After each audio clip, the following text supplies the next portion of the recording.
Hello friends, मैं Prabhat Kumar advocate. आज मैं आपको प्रॉपर्टी के बारे में बताऊंगा। प्रॉपर्टी का मतलब आप जो प्रॉपर्टी सेल करते हैं या बेचते हैं, तो आप ये सोचते होंगे कि उसकी जानकारी इनकम टैक्स को कैसे हो जाती है। ठीक, तो इसी विषय में आपको मैं जानकारी दूंगा कि इनकम टैक्स वालों को प्रॉपर्टी जब आप कोई खरीदते हैं या बेचते हैं तो कैसे जानकारी हो जाती है। ठीक है, तो आपको बताते हैं। देखिए, ऐसी प्रॉपर्टी जिसकी कीमत 30 लाख रुपए या अधिक है। देखिए, मेन पॉइंट, जो प्रॉपर्टी का ट्रांजैक्शन 30 लाख या 30 लाख से ऊपर की होती है, उसकी खरीद या बिक्री की सूचना सब रजिस्ट्रार ऑफिस, यानी कि सब रजिस्ट्रार ऑफिस जहां से आप रजिस्ट्री कराते हैं, ठीक, चाहे वो खरीदने वाला हो चाहे वो बेचने वाला हो, जहां से आप रजिस्ट्री कराते हैं वो सब रजिस्ट्रार ऑफिस होता है।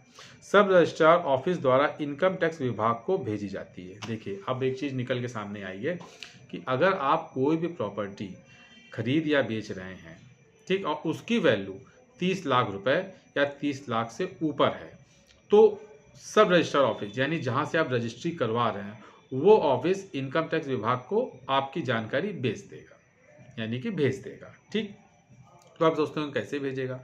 क्योंकि रजिस्ट्री कराते समय आप आधार कार्ड और पैन कार्ड देते हैं। ठीक है, उसी से वो आपके पैन कार्ड या आधार में इंफॉर्मेशन सब रजिस्ट्रार ऑफिस द्वारा भेज दी जाती है। ठीक, यह प्रॉपर्टी की कीमत का अभिप्राय स्टाम्प ड्यूटी वैल्यू से है। इसमें सब रजिस्ट्रार ऑफिस द्वारा खरीदने वाले और बेचने वाले का नाम, उसका पैन नंबर तथा प्रॉपर्टी की वैल्यू की सूचना एसएफटी के द्वारा इनकम टैक्स विभाग को भेज दी जाती है। एसएफटी, ठीक, एसएफटी द्वारा, जो सब रजिस्ट्रार ऑफिस है वो एक एसएफटी फॉर्म भरता है, उसमें सारी जानकारी ये आपकी भेज दी जाती है। अब आपको एक चीज़ और इसमें बताता हूँ। जैसे इसमें लिखा हो, यह प्रॉपर्टी की कीमत का अभिप्राय स्टाम्प ड्यूटी वैल्यू से है। यानी कि जैसे आप कोई प्रॉपर्टी खरीद रहे हैं 20 लाख रुपए की, ठीक, उसमें आपका जो भी स्टाम्प लगता हो 7%, 8%, ठीक, वो आपने स्टाम्प ड्यूटी दे दी। ठीक है, तो उसमें क्या लिखा, स्टाम्प ड्यूटी वैल्यू, ठीक है, किस वैल्यू पर स्टाम्प ड्यूटी लगी है आपकी। ठीक, तो अब 30 लाख से ज़्यादा है या 30 लाख है, तो इसका मतलब इसकी इंफॉर्मेशन इनकम टैक्स चली जाएगी। देखिए आदमी, ठीक है ना, तो अब आपको समझ में आया ना कि सब रजिस्ट्रार ऑफिस द्वारा खरीदने व बेचने वाले का नाम, उस पैन नंबर व प्रॉपर्टी की वैल्यू की सूचना एसएफटी के द्वारा इनकम टैक्स विभाग को भेज दी जाती है।